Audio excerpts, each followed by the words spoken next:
저가 또 우리로 새 언약의 일꾼 되기에 만족해 하셨으니 의문으로 하지 아니하고 오직 영으로 함이니 의문은 죽이는 것이요 영은 살리는 것임이니라.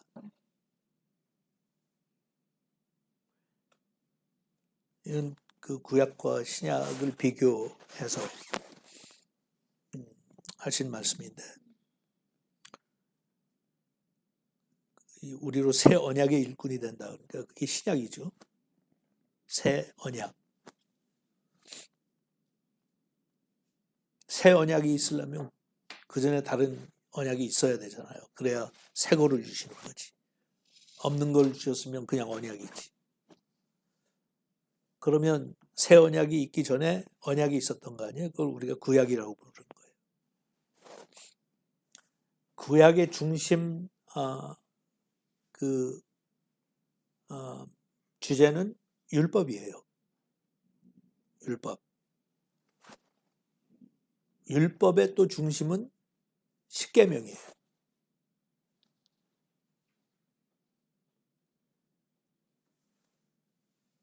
근데 그것은 하나님께서 모세에게 주시면서 모세는 그걸 이제 비석에 새겨가지고 왔단 말이에요.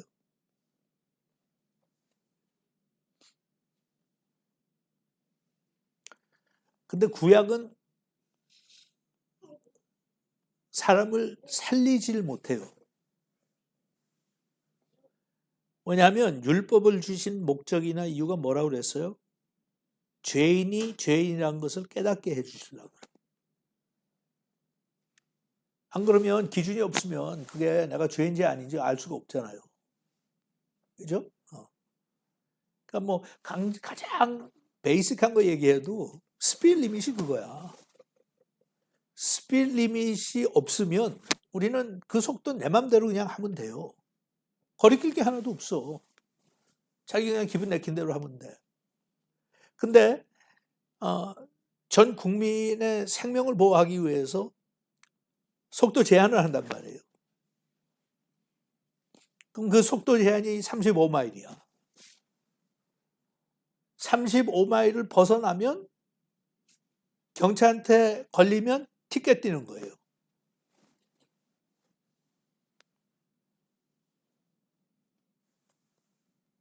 그래서 그거 세워놓는 거예요. 속도 제한이 여기까지니까 그대로 하라고. 이걸 유지하라고. 벗어나지 말라고. 그게 더 양심적인 운전자를 만드는 것도 아니고 꼭 더 조심스럽게 운전하는 사람을 만드는 것도 아니에요.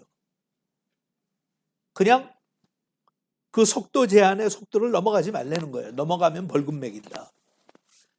심할 경우는 라이선스 그냥 우리가 뺏어간다 그거예요. 율법이 마찬가지예요. 거짓말 하지 마. 거짓말 했어? 그러면 넌 범죄한 거니까 죄인이야. 죄인이면 죄에 대한 값을 치러야 돼. 성경적으로 얘기하는 것은 그 값을 치르는 게 거기에 합당한 값을 날마다 내가 치르는 게 아니라 죄를 지을 때마다 치르는 게 아니라 한꺼번에 합산해서 죽은 다음에 하나님께서 심판하시는데 그때 계산하자는 거예요. 하나님께서. 응? 그러니까 죽은 다음에 꼭 찾아오는 게 있는데 심판이라는 거예요. 그래서 죽음이 두려운 거야. 피하고 싶고. 왜냐하면 범죄한 사실에 대해서 나는 잊어버리고 살고 나는 기억에서 사라질 수도 있어. 근데 하나님은 기억하신다니까. 얼마나 하나님께서 철저하게 기억하신다고요? 지나가면서 허튼 말 한 것까지도 하나님께서는 기억하신다고 그랬어요. 그러니 우리 죄가 얼마나 심각하게 쌓여 있겠어요. 응? 그러면 예를 들어서 범죄한 사람들 줄 서 그러면 여기 범죄한 사람들 줄 서라고 하는데 우리 모두는 다 줄 서야 돼. 다 벌금 내야 돼요. 다 심판받아야 돼. 근데 궁극적인 심판은 뭐예요? 죄를 지어서 죄인으로서 하나님의 심판을 받으면 뭐예요? 영원히 죽는 거야. 이 세상에서 그냥 내 생애가 다해서 죽는 거 외에 내 영이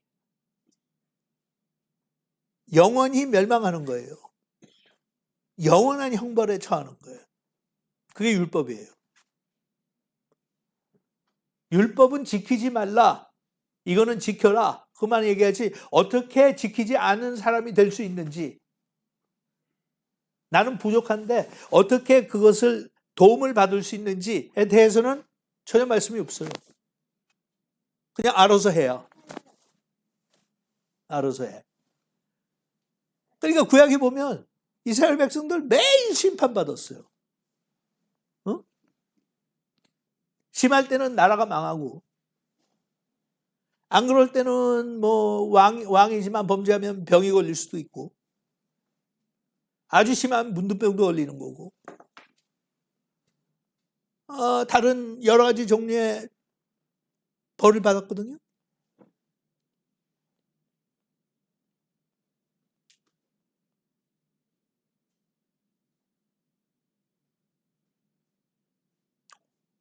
그 외에는 해결책을 주시질 않았어.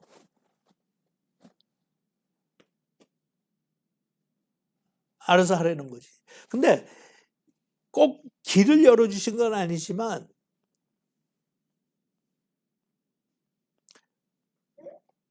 우리가 어떻게 해야 되는지에 대해서 어렴풋이 그림자처럼 보여주셨어. 그게 뭔가 하면 율법과 함께 제사법을 주셨어요. 그래서 하나님 앞에 나와서 진정한 회개를 하고 내가 죽어야 될 자리에서 내가 가지고 온 재물이 대신 죽음으로써 상징적으로 하나님 앞에 용서를 구하는 거예요. 그러면 하나님께서 그 우리의 자세를 보시고 용서해 주신다는 거예요. 하지만 그건 그림자야. 이렇게 할 수도 있다. 신약은 죽음 대신 멸망 대신 영생을 줘요. 생명을 줘요. 그러니까 신약에 가서는 우리가 죄인이라고 하는 걸 깨닫게만 해주시는 게 아니라 어떻게 죄를 용서받을 수 있는지도 하나님께서 길을 제시하시고 이루어 주셔서 그거를 이렇게 하면 돼. 그 방법이 뭐였어요? 하나님의 아들을 대신 우리를 대신해서 십자가에서 달려 죽게 만들었어요. 그러니까 죄값을 치른 거예요. 그러니까 이게 우리가 그냥 1대1로 비교해서 설명할 수는 없지만 예를 들어서 아들이 나가서 500불짜리 티켓을 끊어 갖고 왔어. 500불짜리. 근데 본인은 그런 경제력이 없어요. 못 내. 그러니까 아버지가 대신 내줬어. 야, 다음부터 조심해. 이거는 그냥 내가 오늘 해결해 준다 너. 돈도 없는 놈이 티켓을 받고 돌아다니면 어떡해? 야단치고 500불 내줬어. 국가에서 볼 때는 누가 냈는지 상관없어요. 아빠가 내든 엄마가 내든 지나가던 길거리에 지나가던 이웃이 내든 누구든지 그 값만 내면 돼. That's it. 그렇게 우리가 1대1로 생각할 수는 없지만 일종의 그런 식이었어요. 하나님께서 죄값을 치러야지. 죄값 치르는 건 뭐야? 너 죽어야 돼. 죽음밖에 없어. 그런데 예수님께서 대신 우리를 대신해서 돌아가신 거 아니야? 대속하신? 그러니까 하나님께서 그걸 받으신 거예요. 내 아들이 대신 치러주겠다고 그러네? 그래서 내 아들이 친히 십자가에 달려 너 대신 죽었어. 그래서 값을 치렀어. 그러니까 너는 앞으로 이제 내 아들만 영접하면 너는 용서받아. 용서받으면 죄값을 치렀으니까 너는 죽을 필요 없어 더 이상.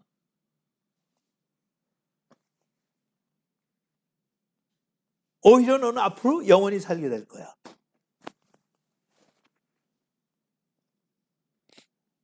그게 신약이에요.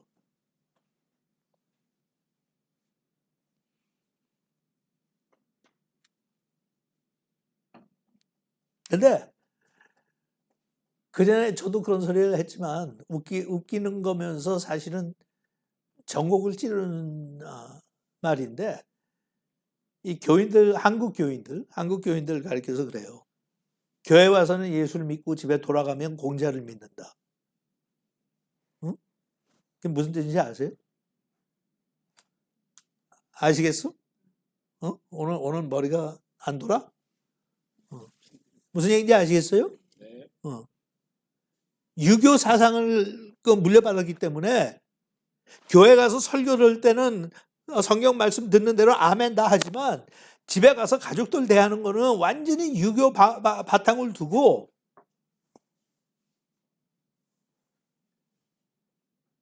유교 사상대로 산다니까요. 마누라는 이래야 돼. 자식은 이래야 돼. 성경에서 가르치는 거하고 반대인데도 그걸 주장을 해요. 우리 집안은 안 그래. 교회에서는 목사님이 그렇게 가르치지만, 그거는 또 그렇게 할 수 있으면 좋지만 우리는 안 그래.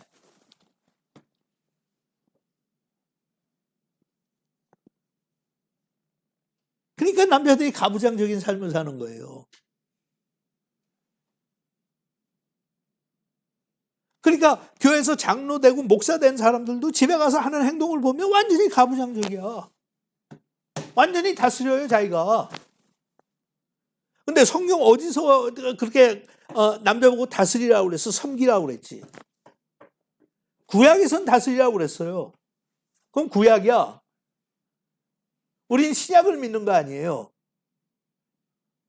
근데 신약에서 뭐라고 그랬어요? 섬기라고 그랬어. 예수님이 와서 다스렸어요? 아니면 섬겼어요? 섬겼어요. 예수님께서 보좌 위에서 통치하셨어요? 아니면 종의 모습으로 섬기셨어요? 섬겼어요. 그러면 공자를 믿는 게 아니라 예수를 믿고 기독교를 믿는 거면 유교가 아니라 집에 와가지고 기독교대로 살아야 될 거 아니냐고. 목사들도 기독교대로 섬겨야 될 거 아니냐고요. 근데 안 그래. 안 그래. 교회를 가던 일반 가정에 가던 예수를 잘 믿고 교회에서는 뭐 인정도 받고 기도도 잘하고 성경도 많이 읽고 다 그런다는데, 교회 와서는 그래도 어느 정도 흉내를 내는데 집에만 가면 완전히 이거는 엉망이야.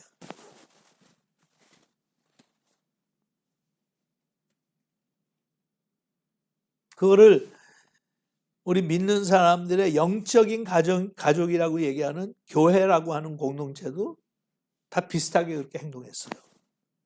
그러니까 여러분은 다 아시겠지만 저희들의 자녀들은 교회를 신뢰하지 않아요.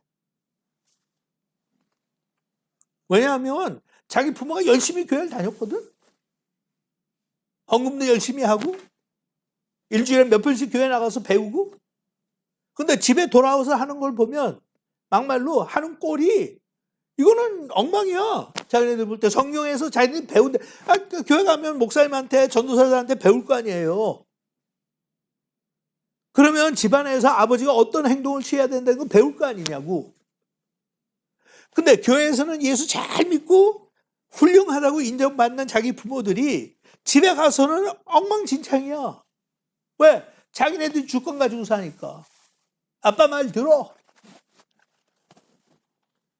그러니까 애들이 교회 가봤자요. 교회 가봤자요. 여러분, 그게 남의 얘기가 아니라 제 주변에 있는 애들이 그렇게 지금 반응을 한다고요. 아시겠어요? 요번에 저희 장인 장례식 때문에 저희 조카들이 오고 그랬잖아요. 큰아들은 목사예요. 다른 직장 가고 살다가 저한테 목사 안수 받고 목회도 갖고 교회도 개척했고 했어요. 근데 그 친구의 딸들이 교회 안 다녀. 그러니까 요번에도 와가지고 제가 물어봤어요. 교회 안 다닌 지 꽤 되는데 교회에 대한 생각이 뭐야? 그랬더니 자기는 하나님 믿는 거는 흔들리지 않는데요. 근데 제도적인 교회 나가는 거는 싫대. 나갈 생각 없대요. 목사의 자식. 그리고 이 친구는 거의 2세나 다름없거든, 아버지가.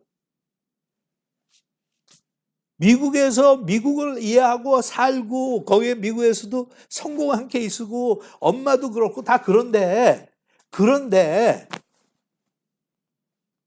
나름대로는 얼마든지 성경적으로 자식들 키운다고 노력을 했는데 저도 마찬가지고 부모한테 꼭 무슨 회의를 느끼고 부모한테 낙심한 게 아니라 교회에서 교인들의 생활과 그 범주를 보면서 you know what? 교회는 다닐 필요 없어. 다녀야 덕이 별로 안 돼. 그냥 나는 교회 안 다니면서 예수만 열심히 믿을 거야. 한둘이 아니에요, 여러분.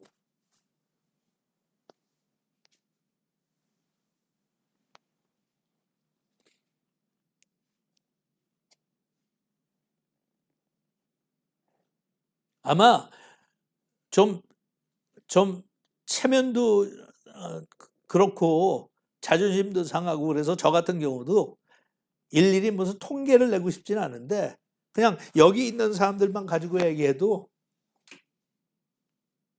저의 자식들이나 최명식의 자식들이나 뭐 다 마찬가지예요. 서대석이 자식들이나 우리 생각만큼 열심히 하나님 믿지 않아요.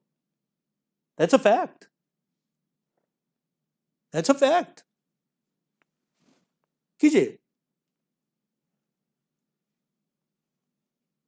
교회 출석 안 하는 애들 흔해요. 많아요.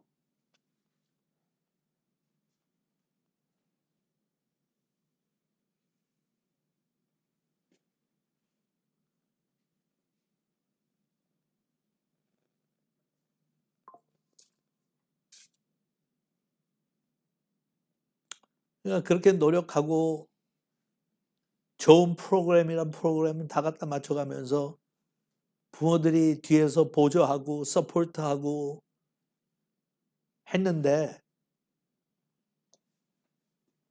우리 자식들은 교회 생활을 열심히 안 하는 걸로 아예 교회를 안 가. 그럼 걔네들이 안 가면 걔네들 자식들은 어떻게 했어요? 부모가 안 가는데 애들이 어렸을 때 뭐 혼자 다니겠어?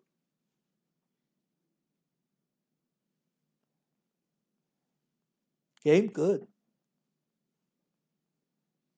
그게 뭐 신앙생활도 대충 하고 세상하고 짝이 돼가지고 양다리 걸치고 신앙생활 했던 사람들의 자녀들이 아니에요.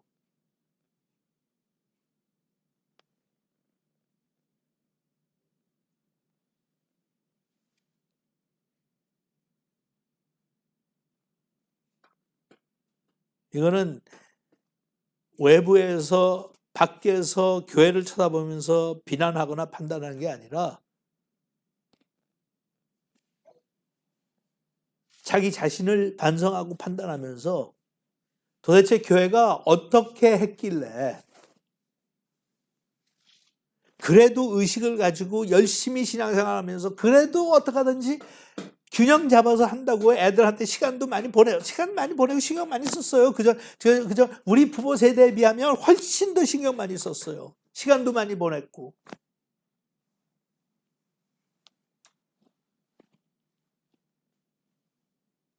근데 어떻게 하다가 세월이 가고 나서 보니까 교회에 대해서 거의 환멸을 느껴. 도대체 교회가 뭐 한 거예요? 교회가 어떻게 했길래 우리 애들을 그렇게 만든 거야? 어? 왜 하나님은 믿고 하나님에 대한 그 믿음은 있는데 교회는 안 가겠대.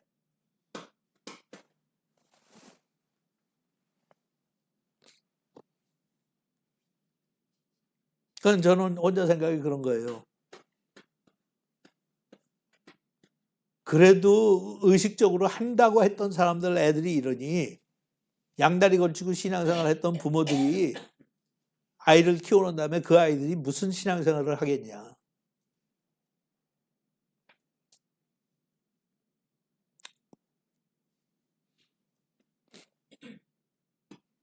어떻게 보면 젊은 애들이 교회 열심히 다닌다고 인정받고 부모들은 안심하는데 그거는 걔네들은 하나의 사회생활 하러 교회 나가는 것이 신앙생활 아니에요.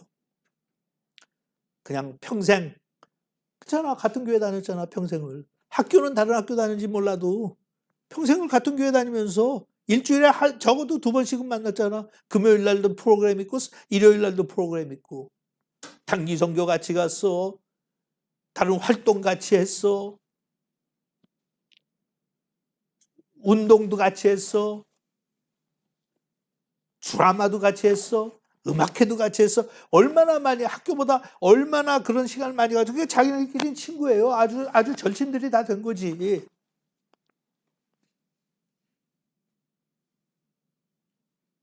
그러니까 교회 생활이 익숙하니까 폼 잡을 줄은 다 알아. 예배도 드리는 거 폼 잡을 줄 알고. 근데 제 입장에서 볼 때 날카롭게 해석하는 건 뭔가 하면 근데 그 많은 예배와 그 많은 프로그램에 활동을 하면서 어떻게 너희들은 삶과 가치관에 변화가 없냐? What's going on here?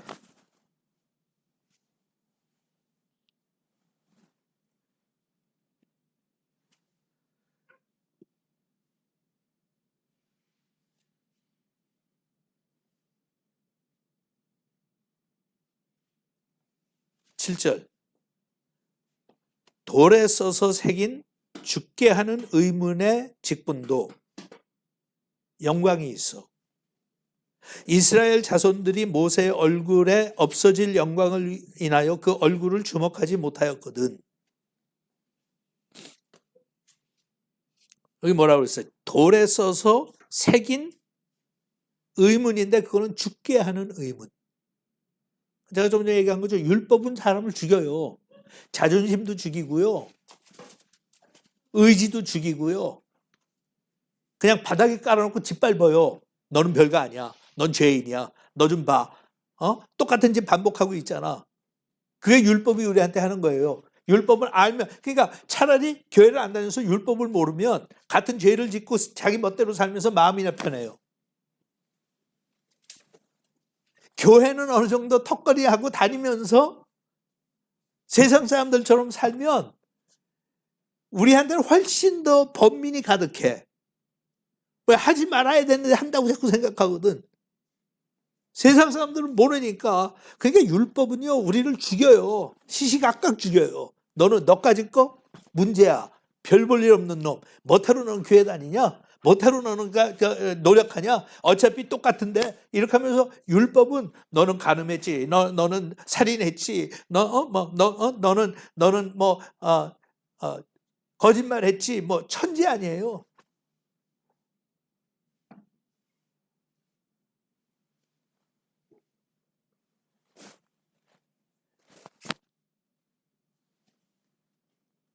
나중에 이제 얘기하지만 하지만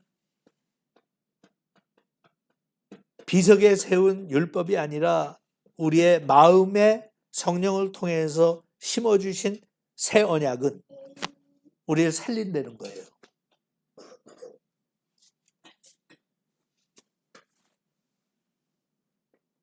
그런데 그 구약에 대해서 얘기하면서 그렇게 사람을 죽이는 율법도 그리고 그 율법은 모세가 처음에 받아갖고 내려올 때는 모세의 얼굴에 얼마나 광채가 났어요? 빛이 나니까 이스라엘 백성들이 얼굴 좀 가려달라고 그랬어요. 못 보겠다고. 그래서 모세가 수건을 가렸잖아요.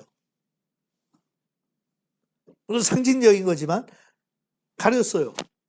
그러니까 지금 여기서 그렇게 사람을 죽이는 율법도 광채가 나서 영광이 나서 글로리가 있기 때문에 글로리어스하기 때문에 얼굴을 가렸는데 하물며 영의 직분이 더욱 영광이 있지 아니하겠느냐. 그러니까 신약의 하나님의 약속을 체험한 우리는 그거보다 얼마나 더 영광스럽겠느냐 이거예요. 그게 우리 신분이라고. 제가 열내는 것도 우리가 그 사실을 망각하고 살기 때문에 예수를 믿고 교회를 다니고 한다고 하면서도 세상에 나가서 그렇게 쉽게 세속화가 돼버리는 거예요. 우리 인간은 모두가 다 영광을 원해요. 태어날 때부터 원하는 건 영광. 영광이라는 건 뭐 다르게 크게 얘기할 거예요. 인정받기를 원하는 거예요. 응? 쟤만 해도 인정받기 원해요. 응? 현영이만 해도 자기 좋아하는 사람 알아요. 누가 자기 좋아하는지. 좋아하는 사람이 부르면 싹 웃어요. 근데 별로 자기한테 진심으로 좋아하는 것 같지 않은 사람이 와서 애교를 떨고 나 좀 봐줘, 나 좀 보소, 나 좀 보소 그래도 응? 그 인간이 얼마나 웃겨요 사실. 저 뭐 한다고 쟤한테 인정받기를 원해가지고 조금 제가 좋아해가지고 따르면 뭐가 된 것 같고 현영이 나 좋아한다 나 좋아한다 고개 싹 돌리면 섭섭하고 저게 그래도 내가 얼마나 사랑해 주는데 저기 고개를 저렇게 돌리지 깍쟁이 이러잖아요. 그러니까 돈을 벌고 싶어서 억수같이 돈을 벌든지 명예가 좋아서 명예를 추구하든지 어떤 그 지위가 좋아서 그렇게 하든지 권력이 좋아서 글로 가든지 결국 그 모든 것은 과정에 불과해. 진짜 원하는 것은 영광받는 거예요. 인정받는 거야. 사람들이 나 좀 인정해 줬으면 좋겠어.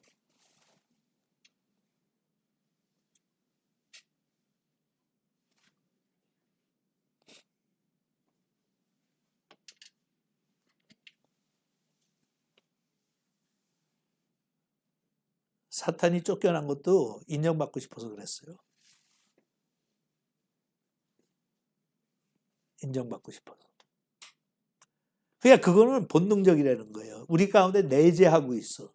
인정받고 싶어 하는 거. 잘못된 거 아니에요. 하나님이 그렇게 만드셨어요. We're supposed to be glorious.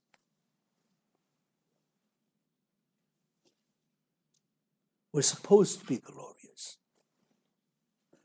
근데 그것을 세상적인 가치나 세상적인 방법을 통해서 영광을 누리는 게 아니라 이제 하나님께서 하신 말씀은 성령의 영광을 통해서 우리한테 영광을 주시겠다는 거예요. 모세의 얼굴이 빛났던 거는 그건 사라지는 영광인데도 빛났어. 언젠간 사라졌어. 근데 내가 그 신약에서 너희들한테 주는 영광은 떠나지 않는 영광이야.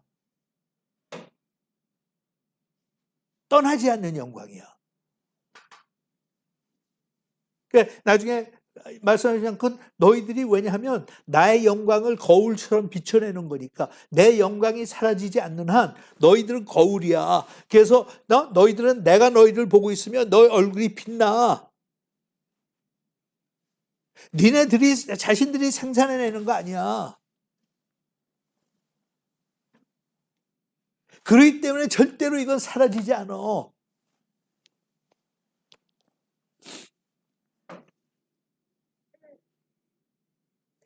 뭐 우리 주변에서도 늘 그렇지만 요즘에 와서도 뭐 미국에서 유명한 사람들 많이 세상 떠났잖아요.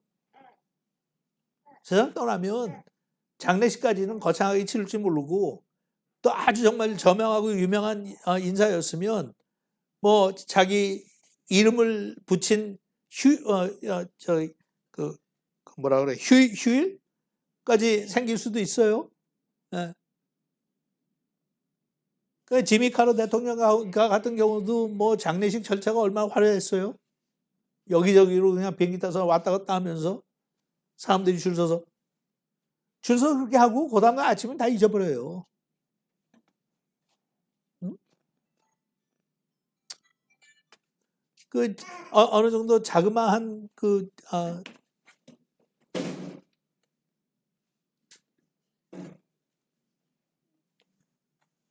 분량일지 모르지만 어저께도 저희 장인 화려하셨죠. 큰아들이 와가지고 양력을 읽는데 그 당시에 그 당시에 그때로서는 굉장히 화려하게 사신 분이에요. 언론인으로서. 그죠? 영어를 잘하시고 뭐 AP 통신사의 기자로 계셨고 뭐 이런 동아일보의 편집장으로 계시고 그랬기 때문에 유명한 대통령들 뭐 다 면전에서 인터뷰하셨어요. 집에도 오셨다며 김대중 씨가. 근데 so what? 사실 뭐 돌아가시고 난 다음에 빛이 바라는 것도 아니고요. 한 30년 전부터 이미 빛은 발했어요. 빛은 발했어요. 그 시대에 우리 장인께서 인정받았던 그 인정? 뭐 한 60세 넘어간 다음부터는 없었어요. 그냥 동료들이나 그 당시에 같이 활동했던 사람들이 인정해 주는 거지. 아이고 진철수 그러면 다 알지. 새파란 젊은 애들이 진철수 이름도 못 들어봤어요. 몰라요. 명예라는 것도 별거 아니야. 그리고 그게 명예가 있으면 돈이라도 모아놔야 될 거 아니에요? 나는 무슨 팔자인지 부모한테서 한 푼 못 받고 장인 장모한테서도 한 푼 못 받고 오히려 갖다 메꿔야 되는 팔자야. 사실 뭐 본인이 원해서 즐거워서 할 수 있으니까 기뻐서 하신 건 알아요. 하지만 96세에 무슨 직장을 다니면서 돈을 벌어. 예? 그때까지 그렇게 해야 생활이 유지되시니까 자식들한테는 의지하기 싫고 그래서 하신 거예요.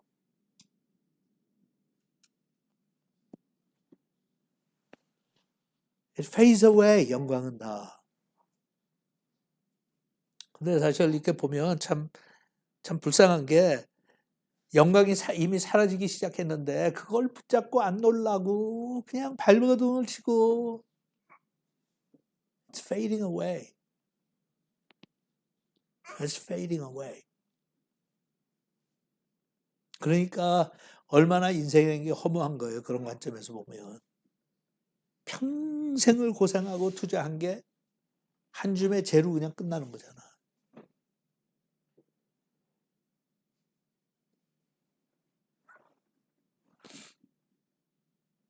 구절.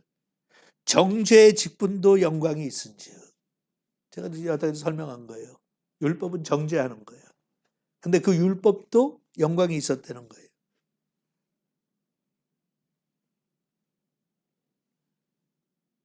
의의 직분은 영광이 더욱 넘치리라. 하나님께서 우리를 의롭게 만들어 주셨잖아요. 우리가 죄인인 것을 깨닫게만 하신 것이 아니라 용서받을 수 있는 길을 열어주셨잖아요. 그것도 죄값을 하나님이 치르시고.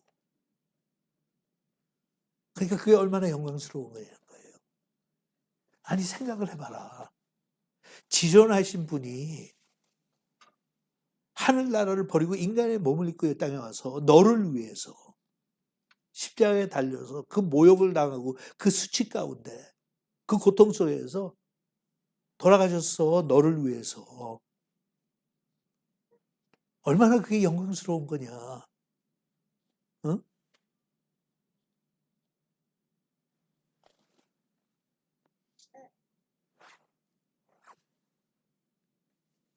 10절 영광되었던 것이 더 큰 영광을 인하여 이에 영광될 것이 없으나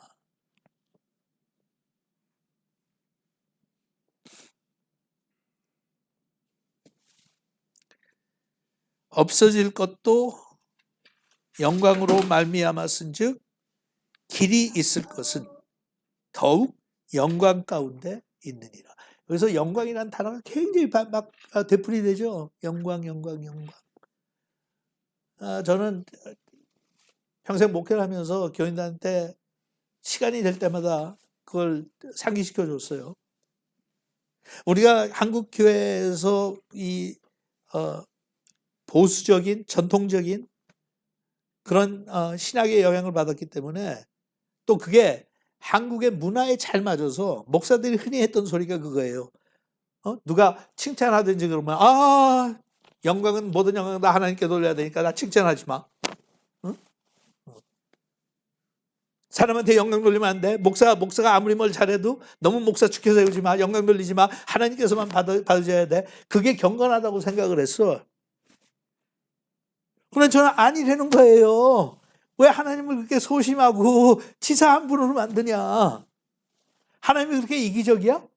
영광을 다 받으시는데 절대로 남한테는 안 주고 뭐 자기 자식들한테도 안 주고 혼자서만 영광을 누리시는 거냐? 왜 그런 인상을 줘? 아니야.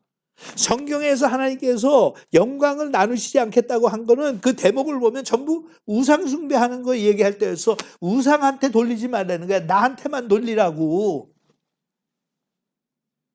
근데 그 외에는 하나님께서 아주 넉넉하게 하나님의 영광을 자식들하고 같이 누리기를 원하세요. 응?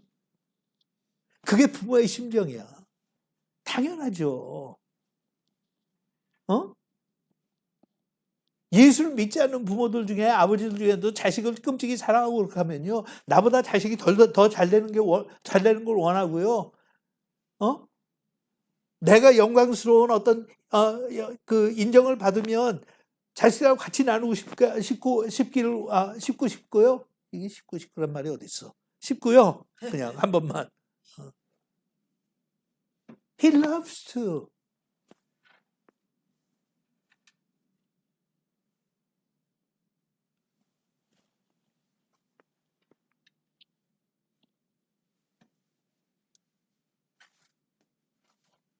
그 영광도 우리한테는 공짜로 누리는 거예요. 그래서 물론 전체적인 구원의 역사에 관해서 속성을 우리가 이해하기 위해서 우리는 그걸 몇 가지 구분할 때가 있어요. 첫 번째는 우리가 의롭게 되는 거. 그 다음에는 성장하면서 그 다음 단계 뭐예요? Justification. 그 다음에 Sanctification이에요. 거룩해지는 거예요. 그 다음에 하늘나라 가면 Glorification이야. 근데 그거는 이해를 돕기 위해서 그렇게 한 거지 그게 무슨 순서가 있어갖고 가는 거 아니에요. 하나님께서 주실 때 일단은 너 의롭게 해줄 테니까 그것만 받아 Justification. 너는 더 이상 내가 죄를 묻지 않아. 하지만 you still need to sanctify yourself. 거룩해져야 돼. 그러니까 매일같이 노력해 거룩해지려고. 하지만 완전히 완벽하게 거룩해질 수는 없겠지. 그러니까 하늘나라 오면 그게 이제 완성이 되는 거야. 완성이 돼서 그때는 영광 누려. glorification이야. 하지만 하나님께서 그렇게 주시지 않았다고요. 그건 우리의 이해를 돕기 위해서 설명할 때 그렇게 하는 거지. 하나님께서 우리를 구원하실 땐 죄사함을 주시는 동시에 우리를 의롭게 하시고 의롭게 하신 동시에 거룩하게 하셨고 거룩하게 하신 다음에 영화롭게 하셨어요. All in the same time.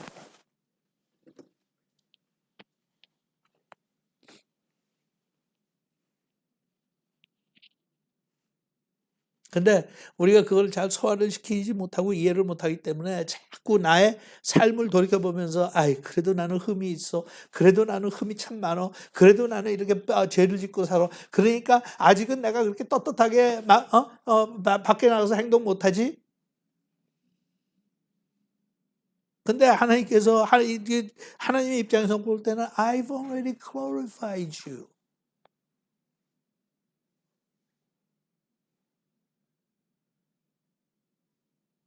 You won the battle. 죄도 이겼고 죽음도 이겼고 이미 금메달 받았어. 장차 받을 게 아니라 받았어. 나하고 같이.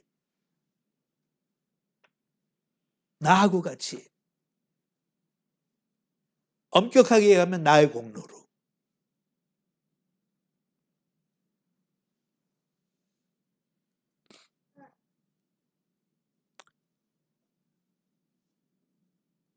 (12절) 우리가 이 같은 소망이 있으므로 담대히 말하노니 우리는 모세가 이스라엘 자손들로 장차 없어질 것에 결국을 주목치 못하게 하려고 수건을 그 얼굴에 쓴 것 같이 아니하노라. 그러나 저희 마음이 완고하여 오늘까지라도 구약을 읽을 때 그 수건이 오히려 벗어지지 아니하고 있으니 그 수건은 그리스도 안에 없어질 것이라. 오늘까지 모세의 글을 읽을 때 수건이 오히려 그 마음을 덮었도다. 이것도 굉장히 사실은 꼼꼼하게 생각하면 참 재밌는 표현이에요.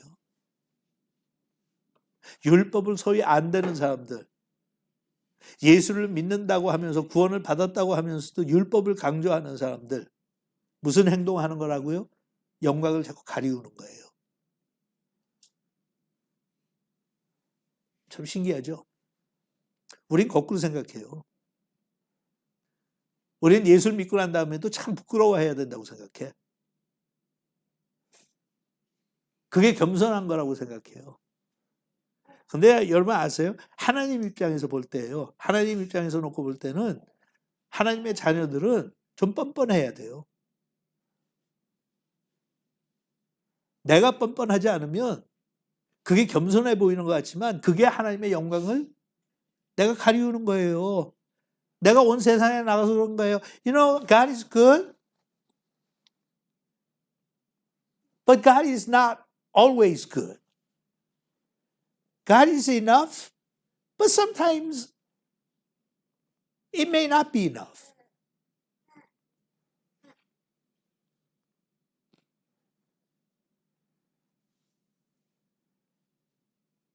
진짜 겸손한 사람은 하나님의 은혜를 정말 이해하는 사람은 세상이 볼 땐 뻔뻔해요. 하지만 그 뻔뻔함을 나는 충분히 이해하고 그 뻔뻔함을 자랑할 수 있어야 돼. 왜냐하면 내가 한 게 아니거든. 아버지가 해줬지. 아버지가 벌금 내줬는데 왜 내가 아버지를 부끄러워해야 돼. 세상적으로는 금수저 타고난 게 무슨 원망의 대상인 것처럼 생각하지만 금수저다 하고 태어난 게 얼마나 신나는 일인데. 응?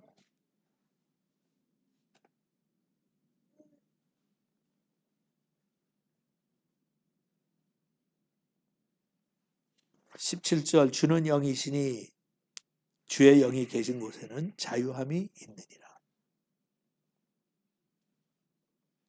우리가 다 수건을 벗은 얼굴로 거울을 보는 것 같이, 아까 얘기했죠? 거울을 보는 것 같이 우리가 자발적으로 생산해내는 그런 광채가 아니에요.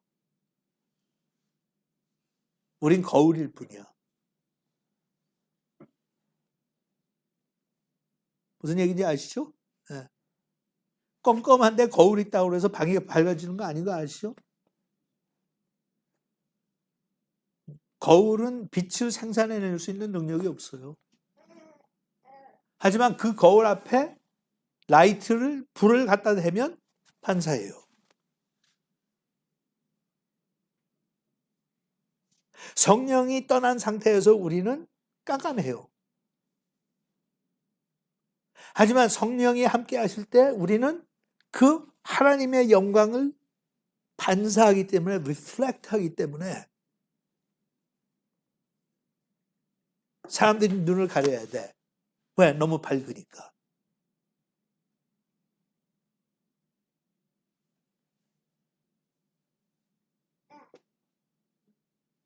우리가 다 수건을 벗은 얼굴로 거울을 보는 것 같이 주의 영광을 보매 저와 같은 형상으로 화하여 영광으로 영광에 이르니 곧 주의 영으로 말미암느니라. 근데 이게 영어 번역이 저는 처음에 읽을 때 굉장히 쏙 마음에 들었는데 뭐라고 하면 with ever increasing glory.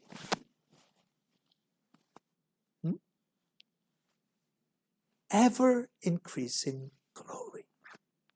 그게 하나님께서 우리한테 약속하신 거예요. 사라지는 영광이 아니라 계속해서 더 강해지는. 하나님께서 I give you my glory. In fact, ever increasing glory. 근데 그게 나의 행위에 달려있지 않다고요.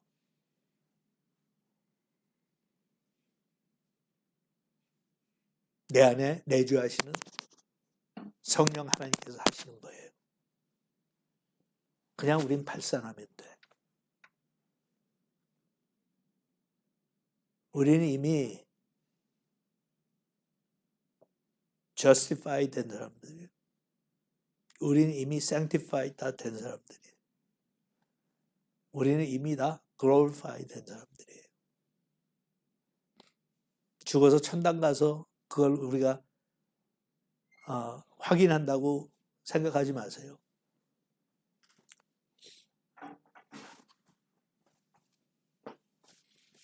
우리가 그걸 보지 못할 뿐이지 하나님의 영광은 이미 우리에게 임했어요.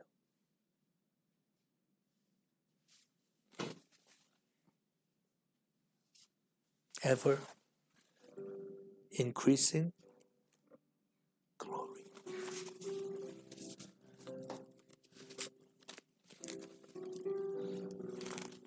그 하나님의 고백 속에는 하나님께서 얼마나 우리를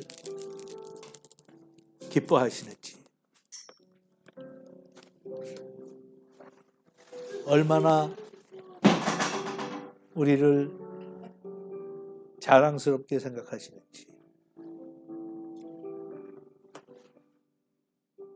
얼마나 우리에게 야, 고개 들고 살아. 너는 얼굴에서 빛이 나. 기죽지 마라.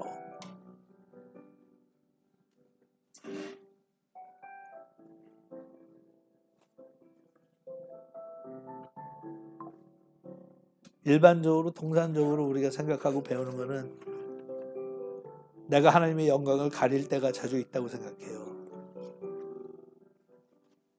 내가 이래서 하나님의 영광을 가리지. 아니요. 하나님의 영광은 내가 가릴 수 있는 정도의 그런 영광이 아니에요. 차라리 해를 가리지. It's not possible.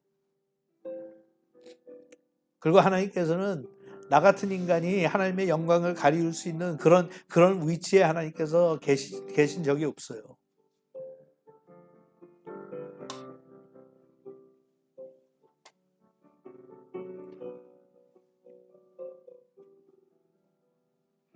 세월이 갈수록 더 큰 영광을 하나님께서 우리에게 주시는 거지. Ever increasing glory.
내게 사랑을 가르치소서. 당신의 마음으로 거하게 하소서. 주의 성령 내게 채우사 주의 길 가게 하소서. 주님 당신 마음 주소서. 주의 성령 내게 채우사 주의 길 가게 하소서. 주님 당신 마음 주소서. 주님 마음 내게 주소서. 내 아버지 주님 마음 내게 주소서. 나를 향하신 주님의 뜻이 이루어지도록 주님 마음 내게 주소서.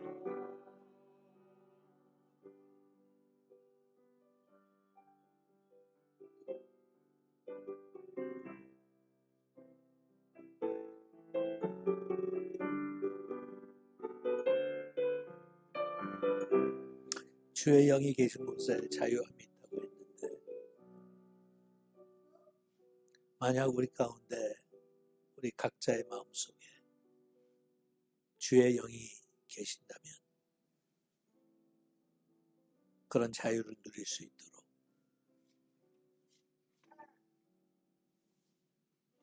저희를 해방시켜 주시옵소서.